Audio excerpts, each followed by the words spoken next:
So about 3 weeks ago, I ate shit on my bike, and I was pretty intoxicated when it happened. And in the last year, since I've been seeing Dr. Joe, I've pretty much had my drinking under control. Haven't really blacked out, haven't gotten too toasted cheese, but that day got the better of me. I don't know what made me decide to want to do that bar crawl, but I thought it was going to be fun. I was obviously posting videos and letting you know what stop I was at. And my goal was 20 bars. In hindsight, that's just absolutely absurd, even if I was eating and drinking water throughout the day. And since the accident, I've taken some time away from alcohol. I did drink once when I was on a date last week, but I kept it in check. And for the most part, I feel really good about this break. Do I know if it's a forever thing? I'm not sure. But for the time being, I'm really glad that I can prove to myself that I can have fun without drinking. Because in the last 10 years, I don't think I've gone a week without not catching a buzz. I mean, I've been a single guy. I love going to the bars. I love chatting it up with people. And as shitty it is to say, everything's more fun with a little buzz. I mean, at least that's what I thought. But you can still have fun without drinking. I've been sipping on my soda waters, hanging out, doing my thing. And I'm really proud of myself because, like I said, I've had a tumultuous relationship with alcohol.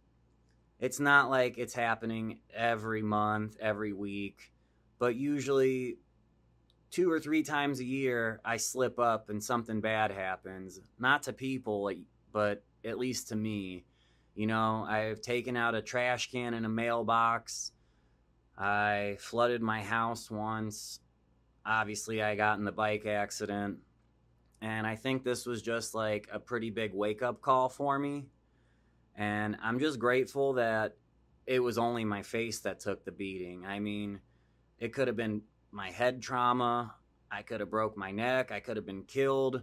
So in the grand scheme of things, a little road rash on the face and a nose fracture, I think I'm kind of lucky. And my Uncle Jim said my dad was looking out for me, and I never thought of it like that, but maybe he was. And I'm just grateful to still be here, and I'm really grateful to everybody who reached out to me, checked in on me, because at the end of the day, I guess I do mean a lot to a lot of people. So it felt good to be cared about in that sense. But since then, I feel like I'm doing really well.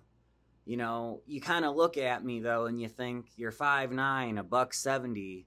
Like you wouldn't think that it would take a lot for me to catch a buzz, but most nights if I really want to feel loosey-goosey, I need at least like 10 drinks, and like that's like a maintainable, like a good buzz. Like I'm singing with my shirt off at the Cork show, jamming out, having fun with friends.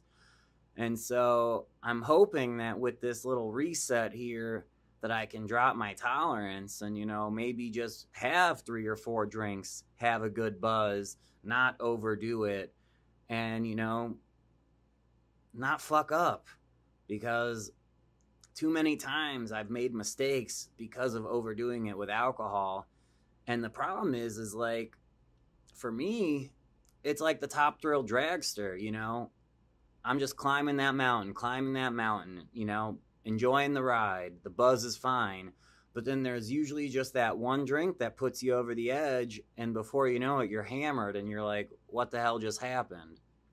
And so I don't want to say I'm grateful for the bike accident by any means. I fucked up my face. I still think I'm handsome, but but it was a wake-up call that I didn't know I needed. And so I just want to say this is my journey. Life's a garden. Dig it, baby. That's some Joe Dirt for you. I'm excited to see where it goes next. Stay beautiful, America. I love you guys. Have a good one.